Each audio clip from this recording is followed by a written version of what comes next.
لا حول ولا قوة إلا بالله العلي العظيم. أعوذ بالله من الشيطان اللعين الرجيم. بسم الله الرحمن الرحيم. الحمد لله رب العالمين، والعاقبة للمتقين، والجنة للموحدين، والنار للعاصين وللكافرين. والصلاة والسلام والتحية والإكرام على رسول الأنام، الرسول المسدد والنبي المهذب، النبي الأمي المكي المدني القرشي الهاشمي البتحي الأبتحي، الذي أرسله الله بشيرا ونذيرا بين يدي الساعة، رحمة للعالمين، شفيع المذنبين، مولانا حبيب إله العالمين، أبي القاسم المصطفى محمد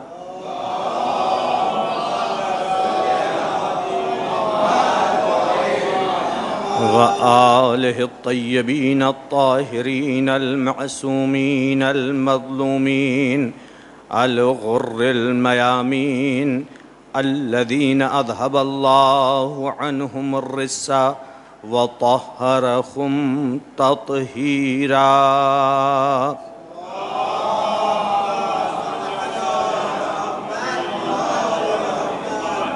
لا سيما الإمام المنتظر والحجة الثاني عشر، صلوات الله وسلامه عليه. أما بعد، فقد قال الله تعالى في كتابه المبين، وهو أصدق الصادقين وقوله الحق. بسم الله الرحمن الرحيم. وَلَقَدْ كَتَبْنَا فِي الزَّبُورِ مِن بَعْدِ الذِّكْرِ أَنَّ الْأَرْضَ يَرِثُهَا عِبَادِيَ الصَّالِحُونَ. صلوات پڑھ دے بر محمد و آل محمد.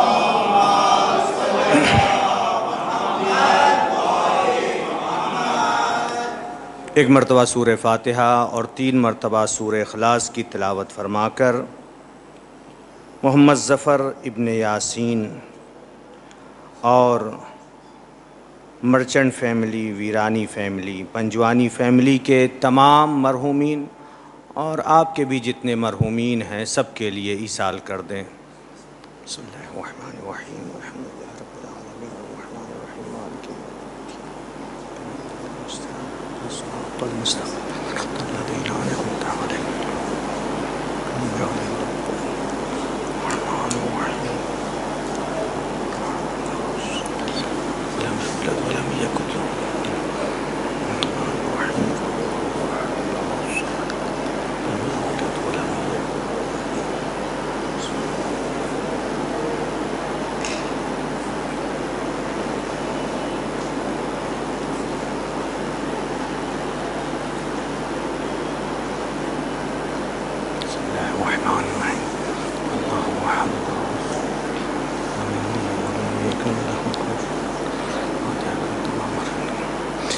بار دیگر صلوات بر محمد و آل محمد.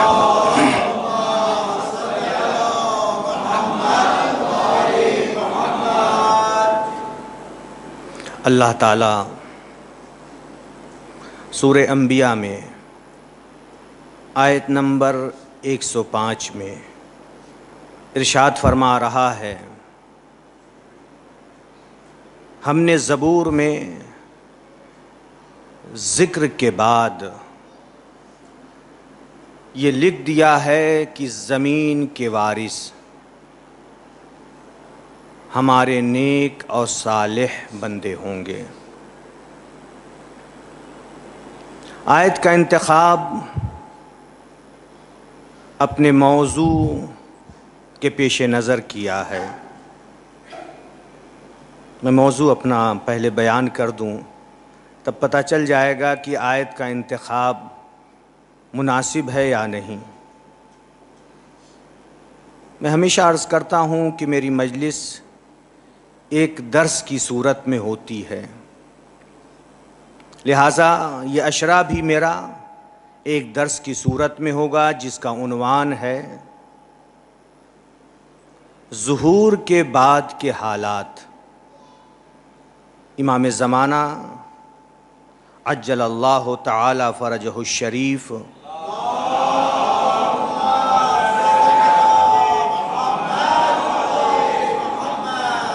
کہ تشریف لانے کے بعد جو حالات ہوں گے،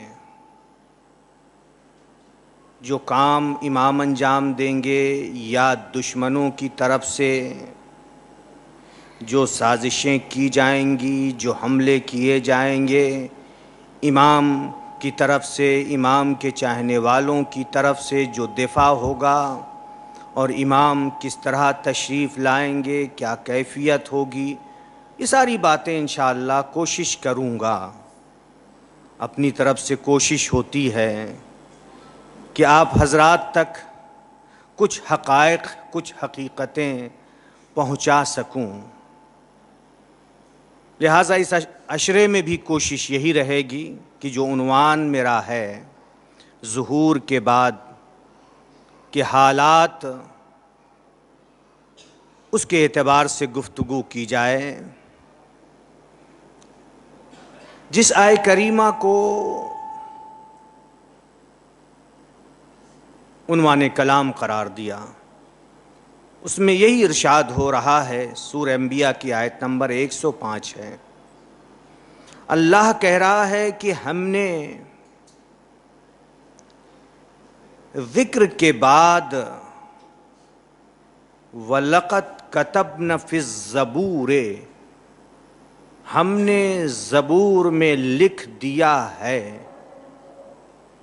من بعد الذکر، ترجمہ کرتے ہیں ذکر سے تورات، یعنی توریت کے بعد زبور میں لکھ دیا ہے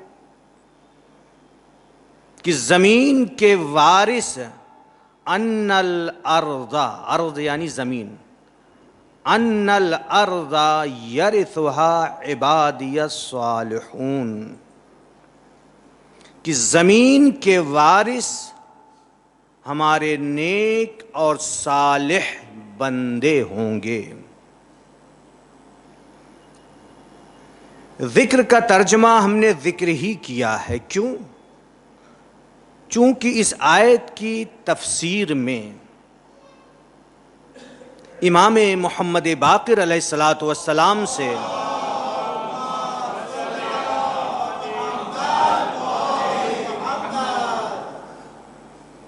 ذکر سے مراد کیا ہے، اس آیت کی تفسیر جو آپ نے بیان فرمائی ہے، آپ فرماتے ہیں ذکر سے مراد ہم ائمہ معصومین ہیں، ہم ائمہ ہیں۔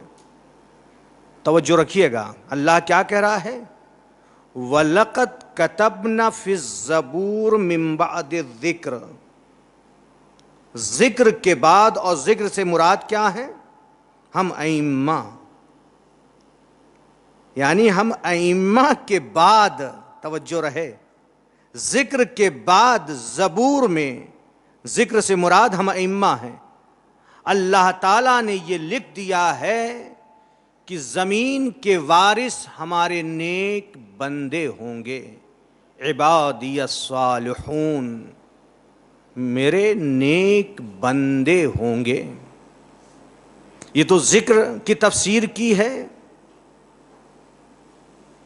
پانچویں امام محمد باقر علیہ السلام نے۔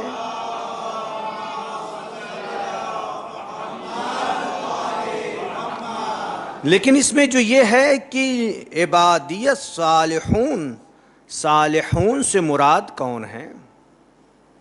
امام فرماتے ہیں پانچویں امام کہ صالحون سے مراد آل محمد ہیں، یعنی زمین کے وارث، ابھی جو بھی وارث ہوں، جو بھی سلطان ہوں، جو بھی حاکم ہوں، یا جو بھی نبی کے بعد سے حاکم و سلطان اب تک ہوتے رہے، لیکن انجام، آغاز جہاں سے ہوا ہے انجام بھی انہی پر ہوگا۔ انجام کیا ہے کہ زمین کے وارث نیک اور صالح ہوں گے۔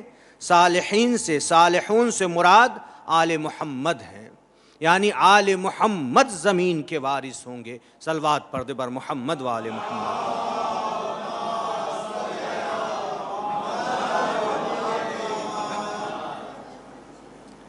لہذا سب سے پہلے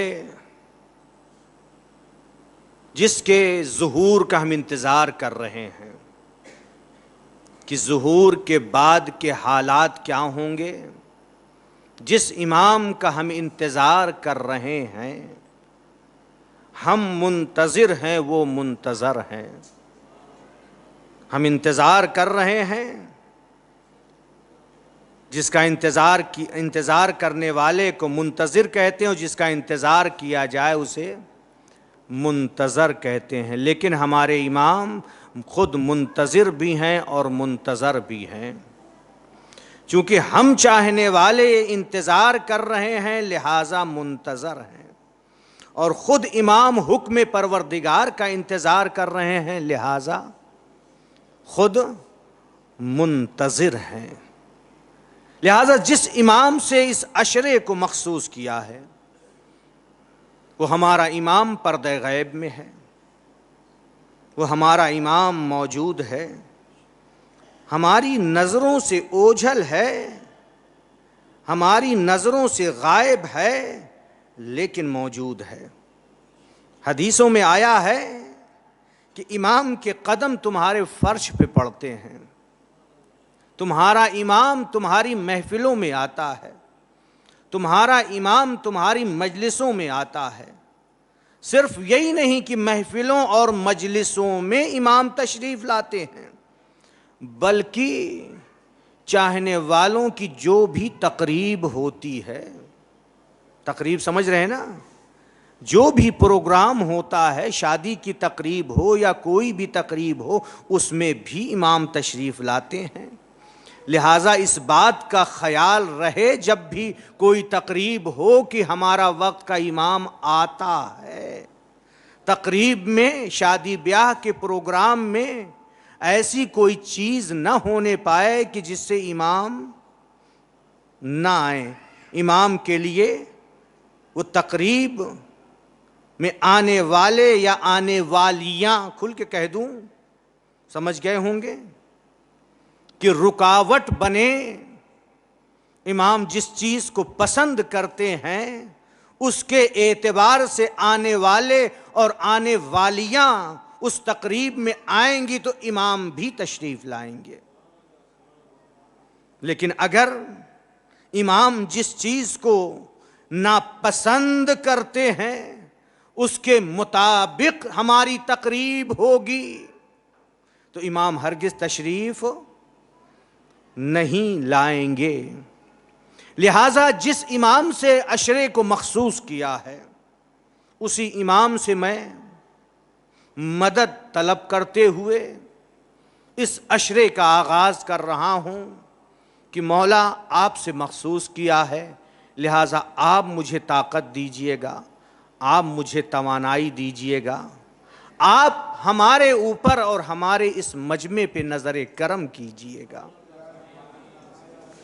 جب امام کی نظر کرم ہم پر اور ہمارے مجمع پہ ہو جائے گی تو ہمیں کچھ سوچنے کی ضرورت نہیں ہے۔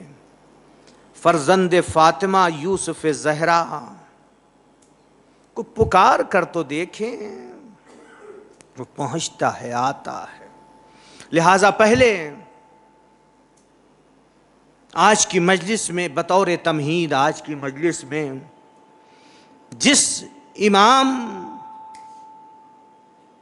سے عشرے کو مخصوص کیا ہے، اس امام کی تھوڑی سی معرفت تو ہو جائے، ہے معرفت، لیکن ایک مرتبہ بطور تکرار ہوتا ہے نا، درس کے اندر کچھ باتوں کو استاد کیا کرتا ہے، ریپیٹ کرتا ہے، تاکہ جو درس ہونے والا ہے اس سے ایک آگاہی ہو جائے۔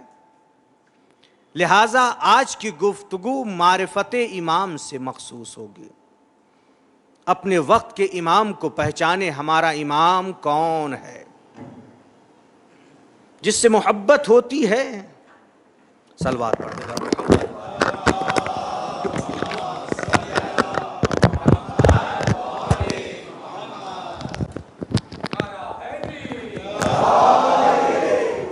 جس سے محبت ہوتی ہے یا جس سے محبت کی جاتی ہے اسے محبوب کہتے ہیں، اور جو محبت کرنے والا ہے اسے محب کہتے ہیں۔ لہٰذا محبوب کے صفات سے تو واقف ہو جائیں کہ ہمارے محبوب کے صفات کیا ہیں، ہمارا محبوب کیسا ہے، ہمارا محبوب کن کمالات اور کن فضائل کا حامل ہے، ہمارے محبوب کا نام کیا ہے، ہمارے اس امام کا جس کا ہم انتظار کر رہے ہیں اس کی کنیت کیا ہے، اور اس امام کے القاب کیا ہیں۔ لہذا آج کی مجلس میں امام کا اسم گرامی کیا ہے، بڑے تو ہمارے جانتے ہیں، میم ہے میم دال، جو ہمارے نبی کا نام تھا وہی، یعنی جو اول کا نام تھا وہی آخر کا نام ہے، محمد صلی اللہ علیہ وسلم۔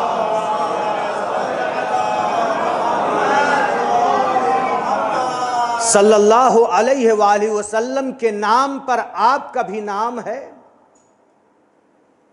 29 حدیثوں میں، 29 حدیثوں میں نبی اکرم نے یہ فرمایا ہے، جو کتب احادیث ہیں ان کے اندر 29 احادیث میں، روایات میں یہ جملہ آیا ہے، اسمہ اسمی، نبی نے فرمایا ہے اس کا نام میرا نام ہوگا۔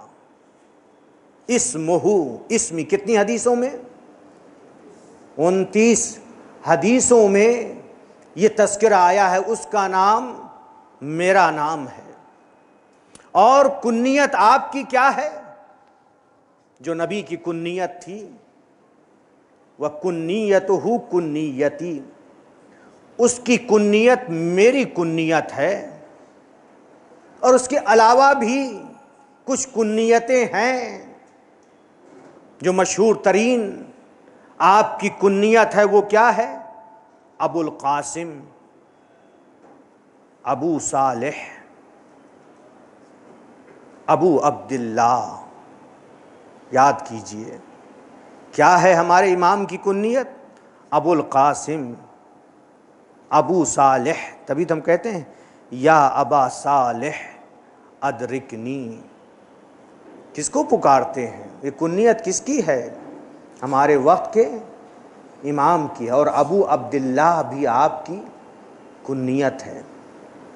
اور القاب، کتاب النجم الثاقب میں آپ کے القاب 180 بیان ہوئے۔ کتنے القاب؟ 180 جو انہوں نے بیان کیے، ورنہ امام کے القاب بے شمار ہیں، کوئی شمار ہی نہیں کر سکتا۔ لقب سے اشارہ کسی نہ کسی فضیلت کی طرف ہوتی ہے۔ بیان کر دوں بچے تاکہ سمجھ جائیں لقب کیا ہے۔ جیسے کبھی کسی کو آپ مولانا کہتے ہیں تو مولانا بھی ایک لقب ہو گیا، عالم کہتے ہیں لقب ہو گیا، شاعر کہتے ہیں لقب ہو گیا، ڈاکٹر کہتے ہیں لقب ہو گیا، انجینئر کہتے ہیں لقب ہو گیا، ذاکر کہتے ہیں لقب ہو گیا۔ یہ سب کہتے ہیں یا نہیں؟ تو اس سے اشارہ، اگر کسی کو آپ نے ذاکر کہا تو اس سے اشارہ کس بات کی طرف ہے؟ کہ یہ ذکر اہل بیت کرتا ہے، اہل بیت کرنے والا ہے۔ شاعر کہتے ہیں تو اس سے اشارہ کس بات کی طرف؟ یہ شاعر ہے، شعر کہتا ہے وغیرہ وغیرہ، اس میں جانے کی ضرورت نہیں۔ تو اس کو کیا کہتے ہیں؟ لقب کہتے ہیں۔ تو آپ کے القاب جو النجم الثاقب میں بیان ہوئے ہیں وہ کتنے ہیں؟ 180 ہیں۔ ان میں سے چند آپ کی خدمت میں پیش کروں گا اور چند کی وضاحت بھی کروں گا۔ آپ کے القاب کیا ہیں؟ پہلا لقب جو ہم پکارتے رہتے اور ہمیشہ ہماری زبان پہ رہتا ہے وہ کیا ہے؟ مہدی۔ مہدی،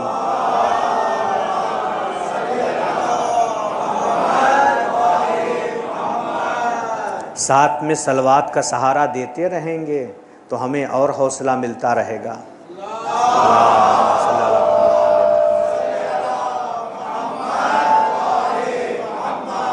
مہدی ہے، امیر ہے، منتظر ہے، منصور ہے، بقیت اللہ ہے، حجت اللہ ہے، خلیفۃ اللہ ہے، یعصوب امت ہے، نجم مؤمنین ہے، ذکی ہے، مبارک ہے، اور اس کے علاوہ منصور ہے۔ بہت سارے القاب ہیں آپ کے۔ کتنے؟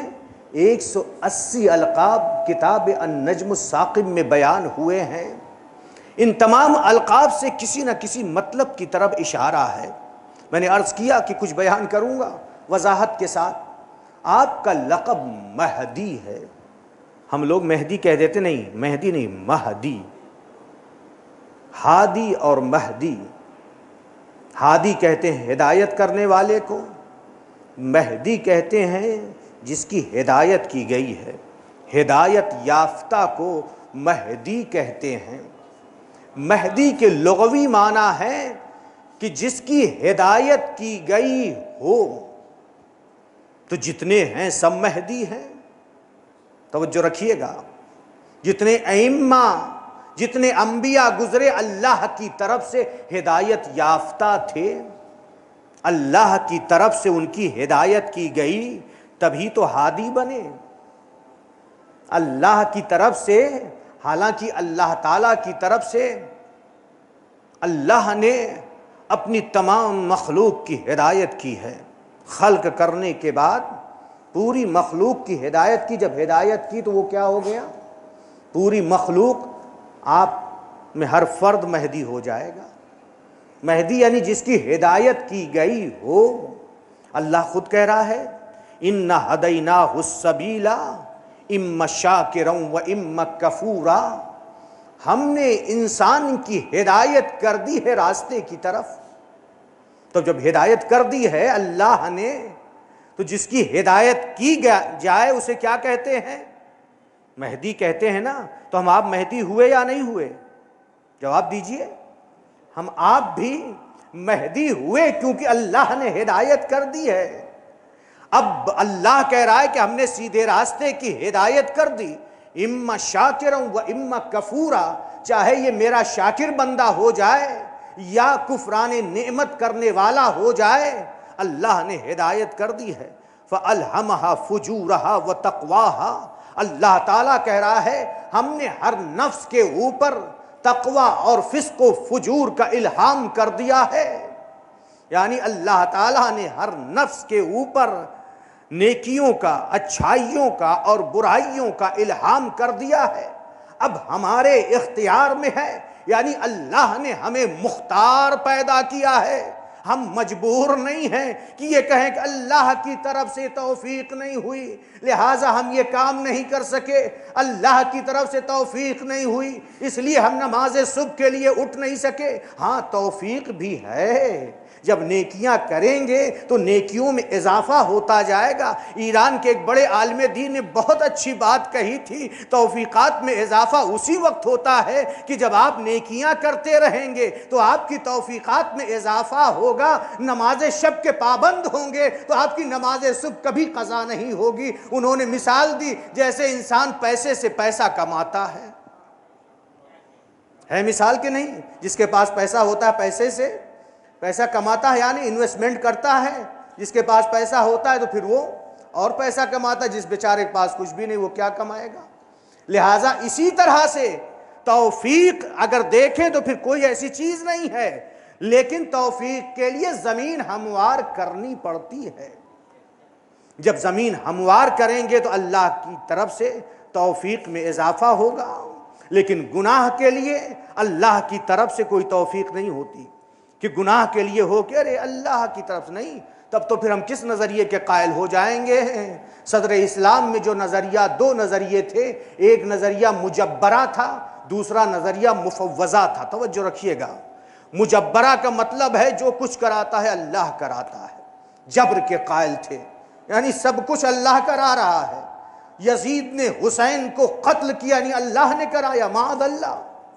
یہ نظریہ کس کا ایجاد کیا ہوا ہے؟ بنی امیہ کا ہے، چونکہ بنی امیہ جرائم، ظلم و ستم انجام دیتے تھے اور دینے کے بعد یہ کہتے تھے کہ اللہ نے کرایا، میں تو مجبور ہوں۔ نہیں، اللہ گناہ نہیں کراتا ہے، اللہ نے کہہ دیا ہے کہ ہم نے تم کو مختار پیدا کیا ہے، تم اپنے اختیار سے گناہ بھی کرتے ہو اور اپنے اختیار سے نیکیاں بھی کرتے ہو۔ صلوات پڑھ دے بر محمد وآل محمد۔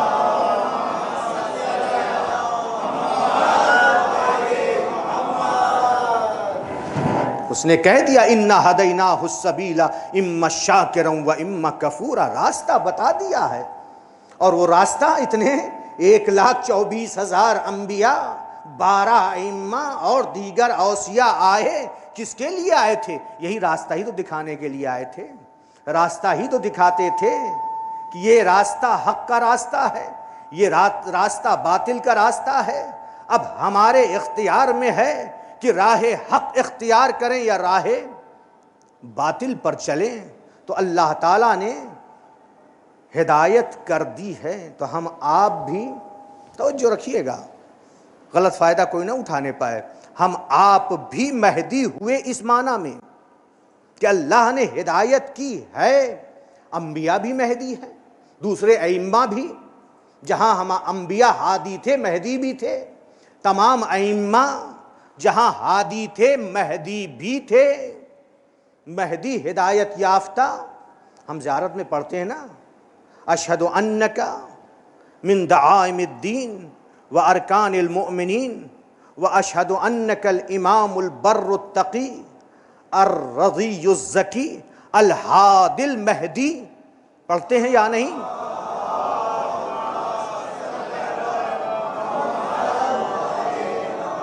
ہاں، مسز اکثر کو زیارت وارثہ یاد ہے، میں پڑھ رہا ہوں، دیکھ رہا ہوں ساتھ ساتھ آپ بھی ان جملوں کو دہرا رہے ہیں کہ میں گواہی دیتا ہوں اے حسین ابن علی، اشہد انک من دعائم الدین، دین کے ستونوں میں سے آپ ایک ہیں، ارکان المؤمنین، مومنین کے پایوں میں سے، ارکان میں سے ایک ہیں، واشہد انک، میں گواہی دیتا ہوں، کیا گواہی دیتا ہوں؟ اے حسین ابن علی، آپ کون ہیں؟ آپ نیکوکاروں کے امام ہیں، اشہد انک الامام البر التقی، آپ کون ہیں؟ نیکوکاروں کے، نیک افراد کے امام ہیں، متقی پرہیزگار کے امام ہیں، التقی۔ اور آپ کون ہیں؟ الرضی، پسندیدہ ہیں۔ رضی کے معنی ہوتے پسندیدہ، یعنی اللہ نے جس کو پسند کیا۔ الزکی، پاک و پاکیزہ ہیں۔ اور اس کے بعد جو جملہ آتا ہے الہادی المہدی، آپ ہادی بھی ہیں مہدی بھی ہیں، ہے نا؟ امام زمانہ کو سمجھ کے زیارت وارثہ پڑھتے ہیں تو چونکہ امام زمانہ کے لیے ہے کہ جب امام کا نام آئے تو اپنے سر پر ہاتھ رکھ کر احترام میں سر کو جھکا لیں۔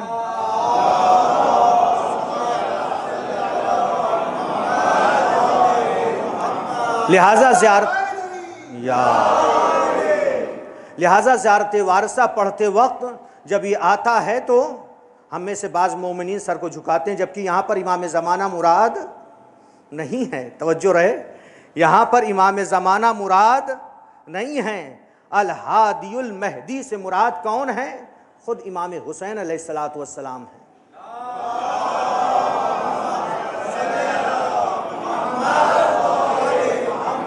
آپ نیکوکاروں کے امام ہیں، آپ صاحب تقویٰ ہیں، آپ پسندیدہ ہیں، آپ پاکیزہ ہیں، آپ ہادی بھی ہیں، آپ مہدی بھی ہیں۔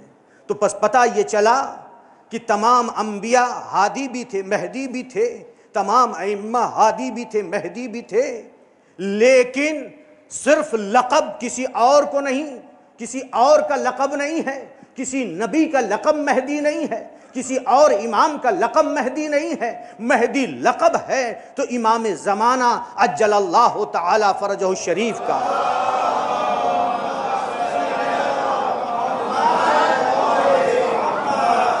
اب یہاں پر تو سوال یہ پیدا ہوتا ہے نا کہ کیوں صرف حضرت حجت کا لقب مہدی ہے، جبکہ دیگر ائمہ، دیگر انبیاء سارے مہدی تھے۔ ہم آپ بھی مہدی ہیں، اللہ نے ہدایت کی، ہم آپ کی، ہماری آپ کی کیا بساط؟ کسی نبی کو مہدی نہیں کہا گیا، کسی امام کو مہدی نہیں کہا گیا، لیکن مہدی لقب ہے تو صرف حضرت حجت کا ہے۔ کیوں؟ سوال ہے، کیوں صرف حضرت حجت کا لقب مہدی ہے؟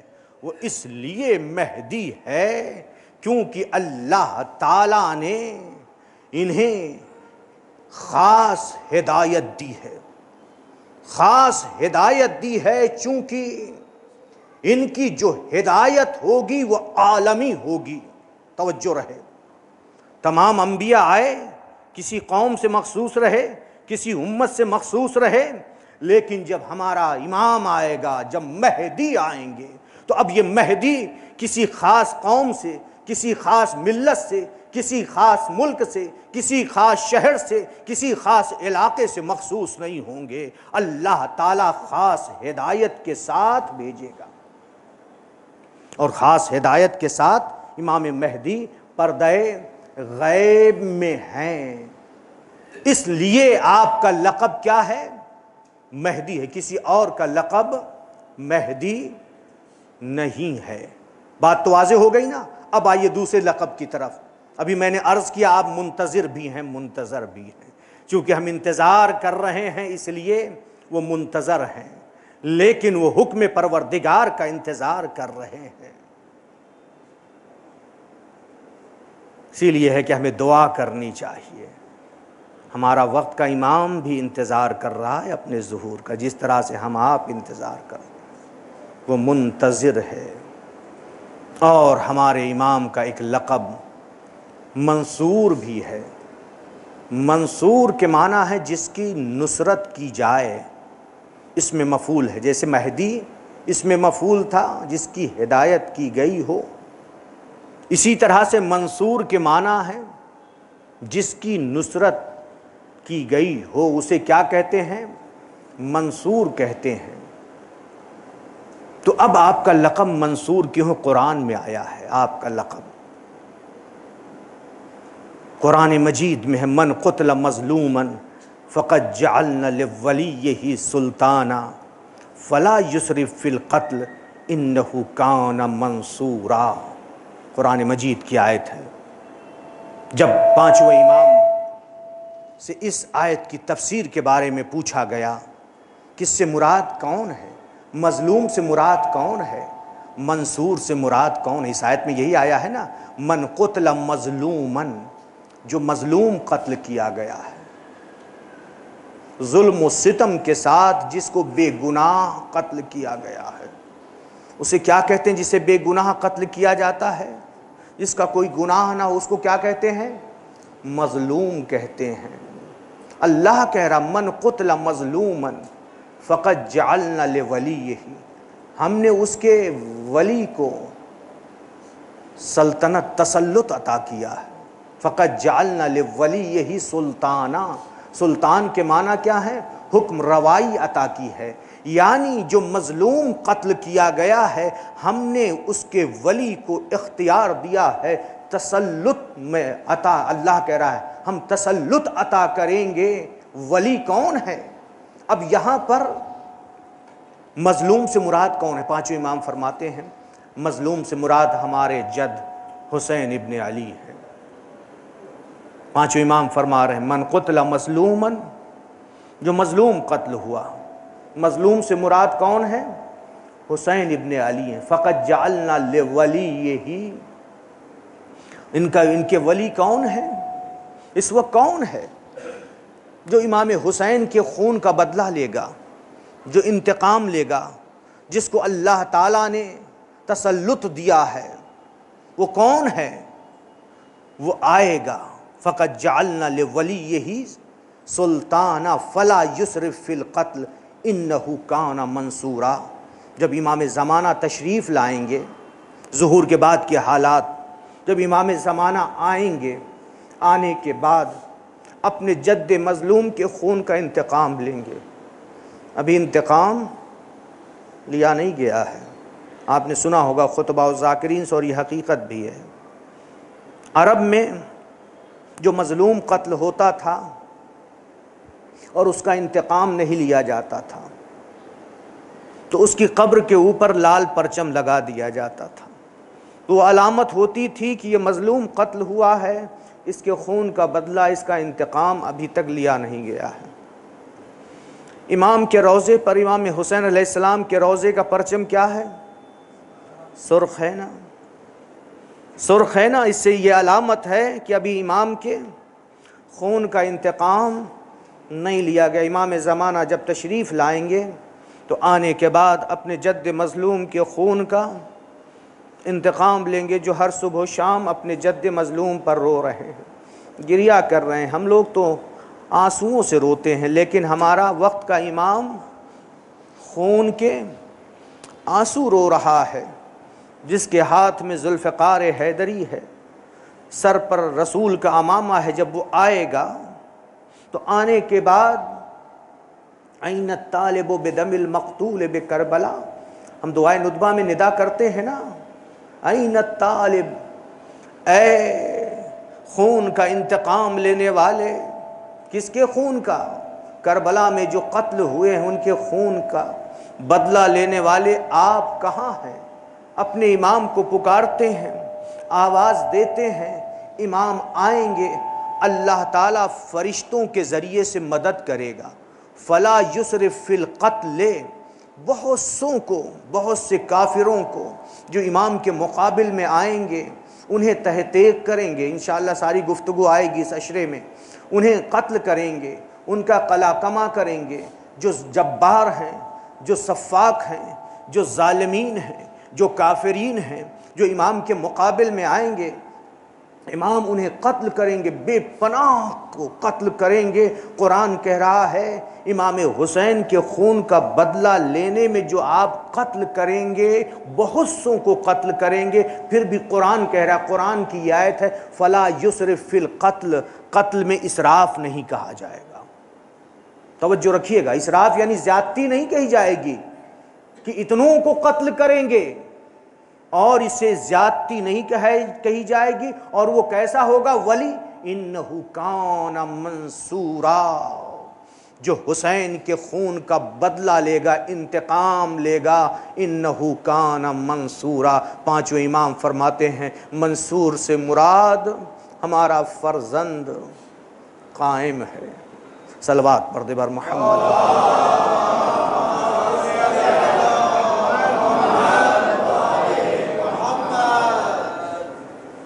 آپ نے ملاحظہ کیا کہ آپ کا لقب منصور کیوں ہے، اور لقب آپ کا حجت اللہ بھی ہے. حجت کے معنی ہوتے ہیں کہ جو مخلوق پروردگار، توجہ رکھیے گا، حجت کے معنی ہے جس کو خلق پروردگار، مخلوق پروردگار پر حکم روائی، تسلط حاصل ہو اور مخلوق پر کامیابی حاصل ہو، اسے حجت کہتے ہیں.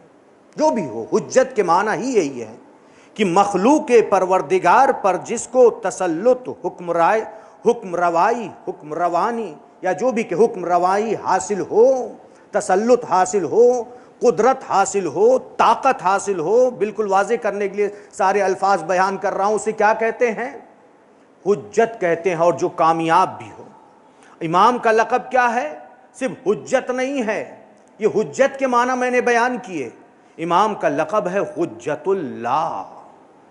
تو جو اللہ کی حجت ہوگا مخلوق پروردگار پر، اس کو کتنا تسلط حاصل ہوگا، اس کی کتنی حکم روائی ہوگی، کتنی کامیابی ہوگی، کہ جو حجت اللہ ہے۔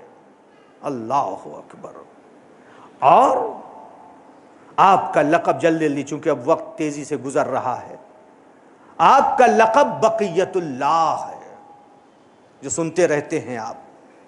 جب آپ ظہور فرمائیں گے، سب سے پہلے آپ کی زبان پر جو جملہ آئے گا، سب سے پہلے ظہور کے بعد، کیونکہ میرا عنوان ہی یہی ہے نا، ظہور کے بعد کے حالات۔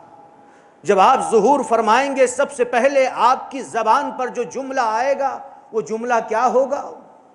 بقیت اللہ خیر لکم ان کنتم مؤمنین۔ آپ لوگوں کو یہ آیت یاد ہے، چونکہ جگہ جگہ آپ نے اس آیت کو لکھا ہوا دیکھا ہے۔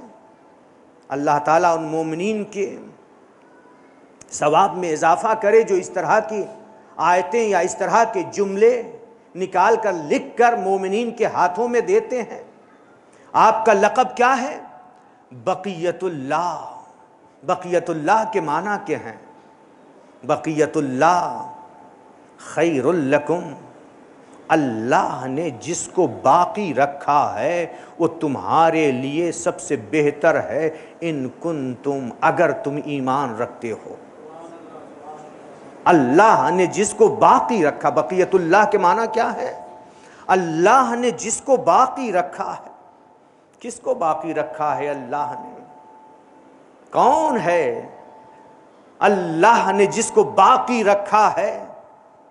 وہ ہمارے وقت کے امام ہیں۔ جب آپ آئیں گے تو آپ کی زبان پر یہی جملہ ہوگا، بقیت اللہ۔ آپ فرمائیں گے آپ کا لقب ہے اللہ نے باقی رکھا ہے۔ اور علماء نے اپنی کتابوں میں بیان فرمایا ہے، توجہ سے سنیے، کہ بقیت اللہ کس کو کہتے ہیں؟ بقیت اللہ اس کو کہتے ہیں کہ جس کے اندر تمام انبیاء اور ائمہ کے صفات موجود ہوں، جس کے اندر تمام انبیاء اور ائمہ کے صفات موجود ہوں۔ اور یہی نہیں، بقیت اللہ وہ ہے کہ جو تمام انبیاء اور ائمہ کی میراثوں کا مالک ہو۔ تمام انبیاء اور ائمہ کی جو میراث کا مالک ہوگا اسے بقیت اللہ کہتے ہیں۔ تو تمام انبیاء اور ائمہ کی میراث کس کے اندر ہے؟ کون لے کر کے آئے گا؟ تمام انبیاء اور ائمہ کا وارث کون ہے؟ کون وارث بن کر کے آئے گا؟ کون آدم کا وارث ہے؟ کون نوح کا وارث ہے؟ ابراہیم کا وارث ہے؟ اسماعیل کا وارث ہے؟ کون محمد عربی کا وارث ہے؟ کون علی مرتضیٰ کا وارث ہے؟ کون حسن مجتبیٰ، حسین سید الشہداء یکے بعد دیگر ائمہ کا وارث کون ہے؟ وہ وارث ہمارے امام ہیں، جو سب کے وارث ہیں اور سب کی میراث مواریث کو لے کر کے آئیں گے۔ اسی لیے صادق آل محمد امام جعفر صادق علیہ السلام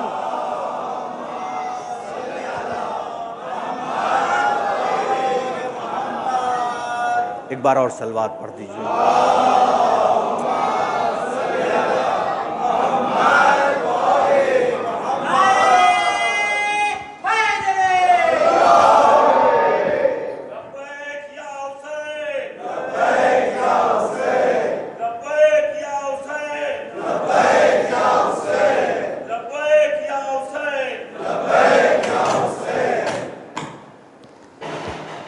آپ فرماتے ہیں، توجہ کیجئے، ہر امام کی نگاہ میں حضرت حجت کا کتنا احترام تھا۔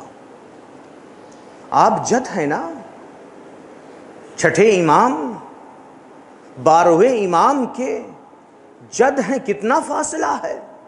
لیکن جب اپنے فرزند قائم کا ذکر کر رہے ہیں تو کس احترام کے ساتھ فرما رہے ہیں؟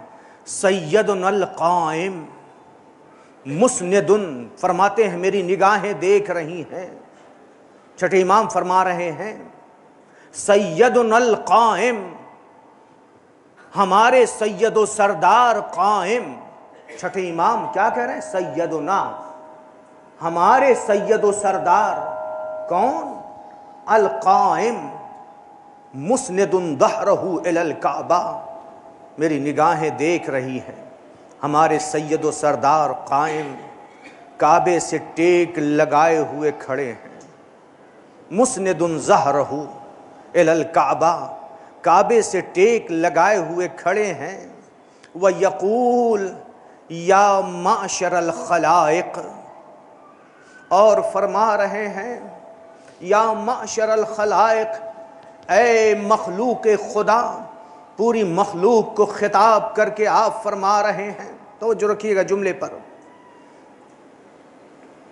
اے مخلوق خدا. چونکہ بقیت اللہ کا معنی بیان کر رہا ہوں کہ جس کے اندر تمام انبیاء کے صفات، تمام انبیاء کے کمالات، تمام انبیاء کی میراث موجود ہو، جو تمام انبیاء اور ائمہ کا وارث ہو، اسے کہتے ہیں بقیت اللہ. لہٰذا چھٹے امام فرماتے ہیں کہ آپ جب ظہور فرمائیں گے خانہ کعبہ کی طرف پشت کر کے فرمائیں گے. کیا فرمائیں گے؟ الا من اراد ان ينظر الی آدم و شیس، جو چاہتا ہے آدم اور شیس کو دیکھے. فہا انا ذا آدم و شیس، میں ہی آدم ہوں، میں ہی شیس ہوں. الا من اراد ان ينظر الی نوح و ولدہ سام، جو چاہتا ہے کہ نوح اور ان کے بیٹے سام کو دیکھے. فہا انا ذا نوح و سام، میں ہی نوح ہوں، میں ہی سام ہوں. توجہ رکھیے گا تمام صفات کے اعتبار سے یہاں پر ہے.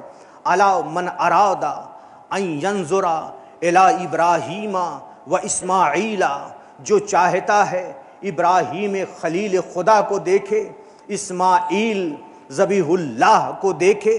فہا انا ذا ابراہیم و اسماعیل، میں ہی ابراہیم ہوں، میں ہی اسماعیل ہوں. الا من اراد ان ينظر الی موسیٰ و یوشع، جو چاہتا ہے موسیٰ اور ان کے وصی یوشع کو دیکھے. فہا انا ذا موسیٰ و یوشع، میں ہی موسیٰ ہوں، میں ہی یوشع ہوں. الا من اراد ان ينظر الی عیسیٰ و شمعون، جو چاہتا ہے عیسیٰ اور شمعون کو دیکھے، وہ مجھے دیکھے، میں ہی عیسیٰ ہوں، میں ہی شمعون ہوں. الا من اراد ان ينظر الی محمد و امیر المؤمنین، جو چاہتا ہے محمد عربی کو دیکھے، میرے جد امیر المؤمنین کو دیکھے. انا ذا محمد و امیر المؤمنین، میں ہی محمد ہوں، میں ہی امیر المؤمنین ہوں. الا من اراد ان ينظر الی الحسن والحسین، جو چاہتا ہے حسن کو دیکھے، جو چاہتا ہے حسین کو دیکھے. فہا انا ذا الحسن والحسین، میں ہی حسن ہوں، میں ہی حسین ہوں. الا من اراد ان ينظر الی الائمہ من ولد الحسین، جو چاہتا ہے ان تمام ائمہ کو دیکھے جو حسین کی نسل میں تھے، حسین کی اولاد ہیں. فہا انا ذا الائمہ، میں ہی وہ تمام ائمہ ہوں. اور پھر اس کے بعد آپ فرماتے ہیں اجیبوا الی مسئلتی، تم کو جو کچھ بھی مجھ سے پوچھنا ہے پوچھ لو، جو بھی سوال مجھ سے کرنا ہے پوچھ لو، جو بھی تم کو مجھ سے دریافت کرنا ہے پوچھ لو. جس کے متعلق بھی، آدم کے متعلق یا شیس کے متعلق، اس دور کی باتیں، آدم کے زمانے کی باتیں، نوح کے زمانے کی باتیں، ابراہیم کی باتیں، اسماعیل کی باتیں، موسیٰ کی باتیں، یوشع کی باتیں، عیسیٰ کی باتیں، شمعون کی باتیں، محمد کے علوم کو جاننا ہو. علی ابن ابی طالب میرے جد جو فرمایا کرتے تھے سلونی قبل ان تفقدونی، ان کے علوم کو جاننا ہو. حسن و حسین میرے جد کے علوم کو جاننا ہو، اور میرے باقی دیگر جد کے علوم کو جاننا ہو. مجھ سے سوال کرو، مجھ سے پوچھو، جو کچھ بھی انہوں نے تم کو خبر دیا ہے. انی انبئکم بما نبئتم، جو تم کو خبر دی گئی ہے، جو تم کو بتایا گیا ہے، جو ان انبیاء نے، ان اوصیاء نے تمہیں بتایا ہے، اس کی میں تم کو خبر دوں گا، اور اس کی بھی خبر دوں گا. بما لم تنبئوا بہ، جس کی تم کو خبر نہیں دی گئی ہے، جس کا تذکرہ نہیں کیا گیا ہے، جو تم کو نہیں بتایا گیا ہے، وہ بھی میں بتاؤں گا، لہٰذا جو بھی پوچھنا ہو مجھ سے پوچھ لو۔ اسی لیے آپ کا لقب بقیت اللہ ہے۔ اللہ نے جس کو باقی رکھا ہے اس کے اندر تمام انبیاء کے کمالات، تمام انبیاء کے فضائل، تمام انبیاء کے صفات، تمام ائمہ اور اوصیاء کے صفات کو جمع کیا ہے، اور پھر اس کے بعد اپنے مہدی کو بقیت اللہ کو بھیجے گا، اور اس کے بعد کائنات میں عدل و انصاف کا بول بالا ہوگا۔ صلوات پڑھ دے بر محمد وآل محمد۔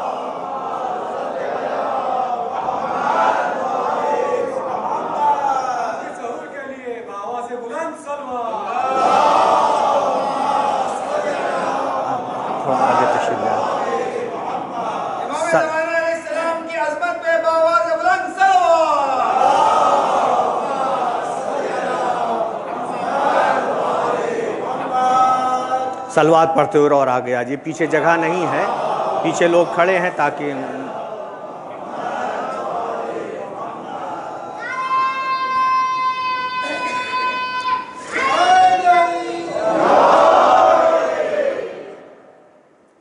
یہ لقب بقیت اللہ کی تشریح تھی، وضاحت تھی، تاکہ آج گفتگو مکمل ہو جائے۔ آپ کا ایک لقب جو نہایت ہی عظیم ہے، جس کے لیے کہا گیا ہے، چھٹے امام فرماتے ہیں کہ جب لفظ قائم آئے، اس وقت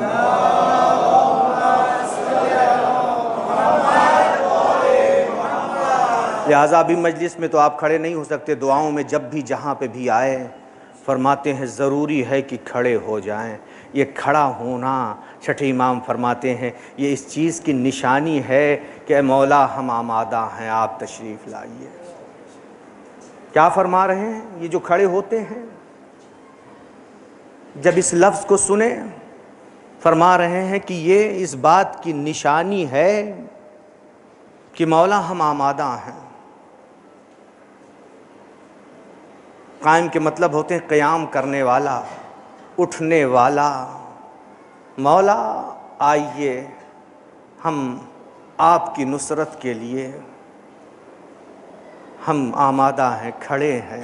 اسی لیے جب لفظ آئے، اور یہی نہیں، خراسان میں بہت سے لوگ اپنے بھی نادان خطیب ذاکر منبر پہ آ کر کے ایک مرتبہ سنا وہ اس کی مخالفت کر رہے ہیں، یا بہت سے ایسی چیزیں ہیں وَعَجِّلْ فَرَجَهُ جو ہم پڑھتے ہیں اس کے اوپر۔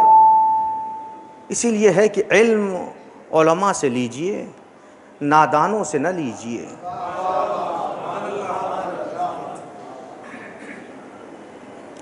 خراسان میں جب یہ لفظ آیا، امام رضا علیہ السلام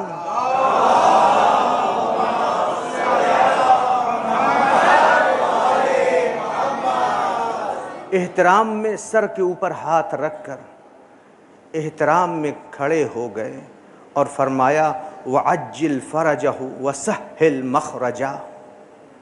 ہر امام کو انتظار ہے اپنے فرزند کی حکومت کا اور ظہور کا۔ کیا کہا؟ وَعَجِّلْ فَرَجَهُ، سر کے اوپر ہاتھ رکھے ہوئے آٹھویں امام کھڑے ہو گئے، اور کھڑے ہو کر کے کیا فرمایا؟ وَعَجِّلْ فَرَجَهُ وَسَهِّلْ مَخْرَجَهُ، فرج میں یعنی ظہور میں جلدی ہو۔ عجل، اے میرے معبود تاجیل کر۔ عجل کا مطلب کیا ہوتا ہے؟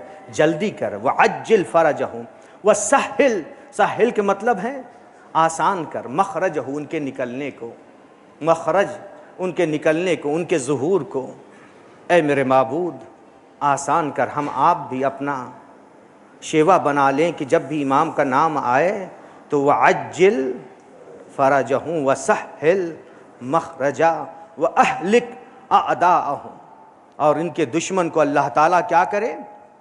ہلاک کرے۔ تو آپ کا ایک لقب یہ بھی ہے جو میں ذکر کر رہا ہوں۔ قائم کے مطلب ہے قیام کرنے والا۔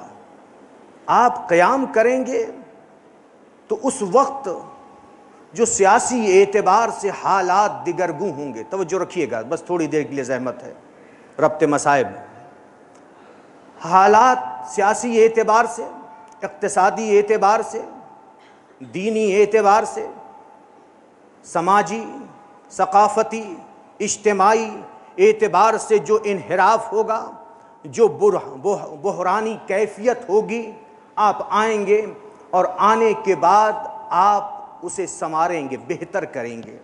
جب آپ آئیں گے، آنے کے بعد اسے بہتر بنائیں گے اور اس کا فائدہ ہر فرد بشر کو پہنچے گا، اس کا فائدہ ہر انسان کو پہنچے گا جب آپ ظہور فرمائیں گے۔ اب یہاں پہ بھی یہ سوال ہوتا ہے، جتنے انبیاء تھے وہ بھی قائم تھے، جتنے ائمہ تھے وہ بھی قائم تھے، حق کے لیے قیام کیا نا، آدم نے، نوح نے، ابراہیم نے، موسیٰ نے، عیسیٰ نے علیہ السلام، تمام انبیاء نے جو قیام کیا کس کے لیے؟ حق کے لیے کیا ہے نا۔ چھٹے امام، امام جعفر صادق علیہ السلام فرماتے ہیں،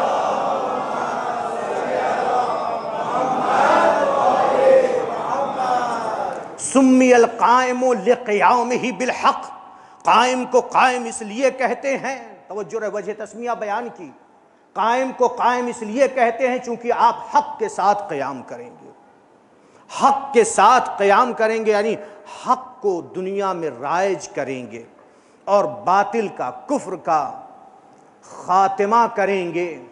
تو میں عرض کر رہا تھا کہ ہر نبی قائم ہے، ہر ایک نے حق کے لیے قیام کیا، ہر امام قائم تھا، بلکہ ساتویں امام سے کہا بھی گیا کہ مولا کیا آپ قائم نہیں ہیں؟ کہا قائم ہوں، لیکن جس طرح سے میرا فرزند قائم ہے اس طرح سے قائم نہیں ہوں۔ یعنی قائم کے مطلب کیا ہے؟ حق کے ساتھ قیام کرنے والا۔ تو ہر نبی حق کے ساتھ قیام کرنے والا تھا، ہر امام حق کے ساتھ قیام کرنے والا تھا، لیکن یہ لقب مخصوص کس سے ہوا ہے؟ امام زمانہ سے۔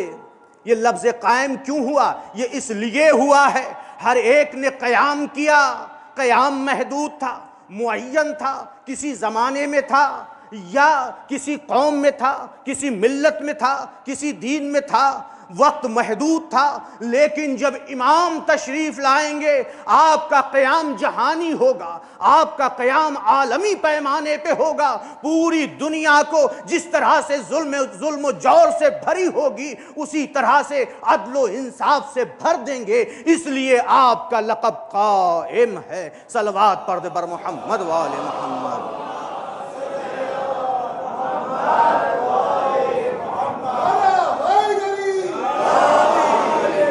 آپ تشریف لائیں گے، سب سے پہلے آنے کے بعد آپ انتقام لیں گے۔ جو روایتوں میں ہے کہ امام پردہ غیب میں رہ کر کے تڑپ رہے ہیں، امام کی نگاہوں کے سامنے اپنی جد ماجدہ کا تڑپنا بھی ہے۔ میں نے ہمیشہ پڑھا ایام فاطمی میں کہ فاطمہ زہرا جب در و دیوار کے بیچ میں تھی تو اس وقت جہاں پر اور فریاد کیا تھا، استغاثہ کیا تھا، وہاں پر اپنے فرزند مہدی کو بھی پکارا تھا، یا مہدی ادرکنی، یا مہدی ادرکنی، یا مہدی ادرکنی۔ امام پردہ غیب میں رہ کر کے تڑپ رہے ہیں، امام کی نگاہوں میں آپ کی پھوپھی زینب کا دربار یزید میں کھڑا ہونا بھی ہے کہ جب یزید تخت پہ بیٹھا ہوا تھا اس کی عورتیں اور اس کی کنیزیں پردے کے پیچھے تھیں، لیکن علی کی بیٹیاں، نبی کی نواسیاں بے مقنعہ چادر کھڑی ہوئی تھی۔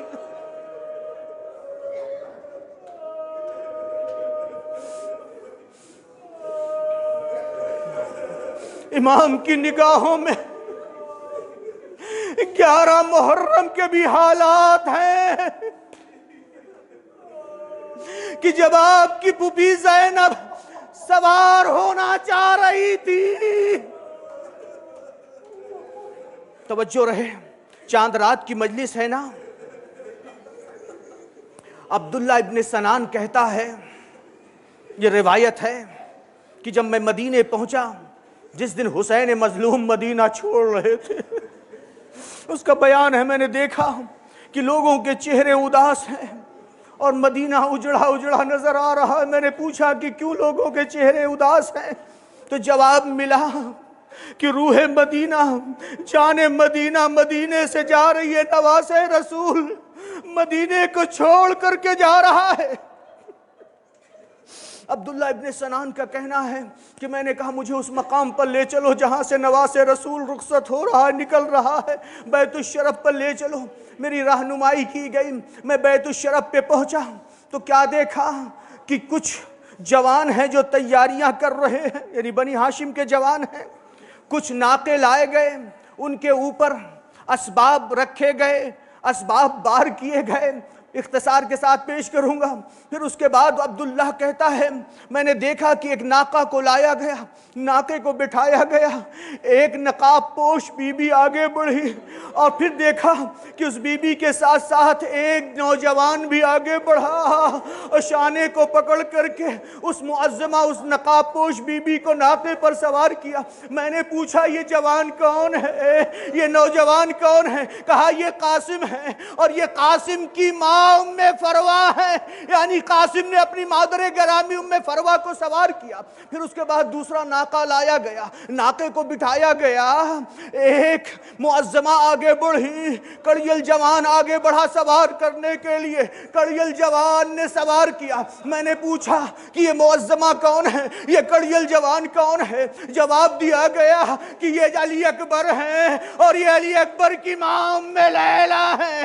علی اکبر نے اپنی ماں کو سوار کیا، اور پھر اس کے بعد عبداللہ ابن سنان کہتا میں نے دیکھا کہ ناقے کو لایا گیا، ناقے کو بٹھایا گیا، ایک نقاب پوش معظمہ آگے بڑھی۔ جب وہ نقاب پوش معظمہ آگے بڑھی، وہ جوان بھی آگے بڑھا، کڑیل جوان بھی آگے بڑھا، ابو الفضل عباس بھی آگے بڑھے اور سہارا دے کر کے سوار کیا۔ میں نے پوچھا یہ معظمہ، یہ بی بی کون ہے؟ جواب دیا گیا یہ علی کی چھوٹی بیٹی ام کلثوم ہے۔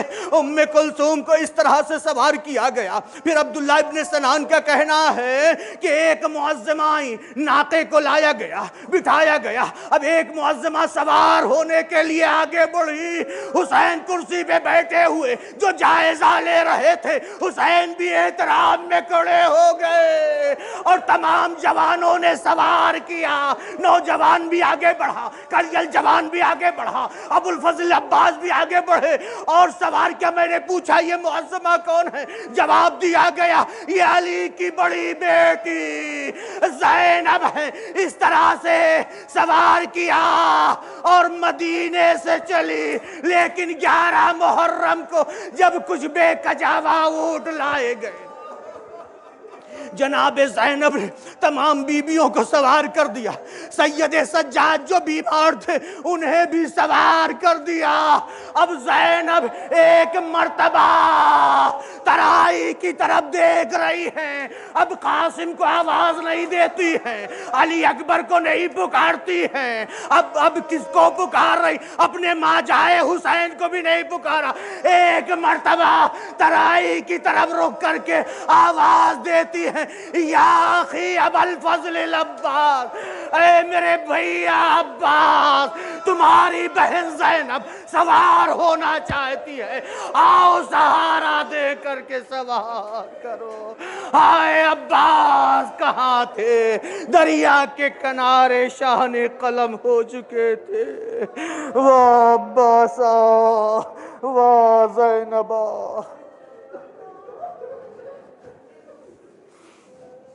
سيعلم الذين ظلموا أي منقلب ينقلبون ألا لعنة الله على القوم الظالمين۔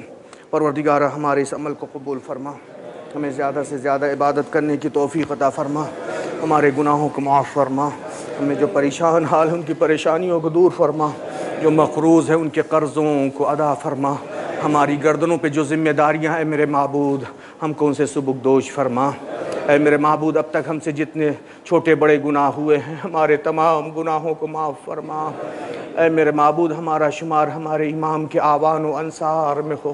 اے میرے معبود شیعان حیدر کرار جہاں پر بھی ان کی سب کی حفاظت فرما، ان کی تمام پریشانیوں کو دور فرما۔ اے میرے معبود حاضرین مجلس کی تمام آرزوؤں کو پورا فرما۔ اے میرے معبود جو مہلک بیماریوں میں مبتلا ہیں انہیں شفائے عاجل و کامل عنایت فرما۔ اے میرے معبود پرچم اسلام کو سر بلند فرما، پرچم کفر و نفاق کو سر نگوں فرما۔ اے میرے معبود اتباعت عالیات کی حفاظت فرما، تعمیر جنت البقیع کے اسباب مہیا فرما، منتقم خون حسین حضرت حجت کے ظہور میں تعجیل فرما۔ ایک مرتبہ سورہ فاتحہ اور 3 مرتبہ سورہ اخلاص کی تلاوت فرما کر مرحوم و مغفور محمد ظفر ابن یاسین اور مرچنٹ فیملی، ویرانی فیملی، پنجوانی فیملی کے تمام مرحومین اور اپنے تمام مرحومین کے لیے ارسال کر دیں۔ بسم اللہ۔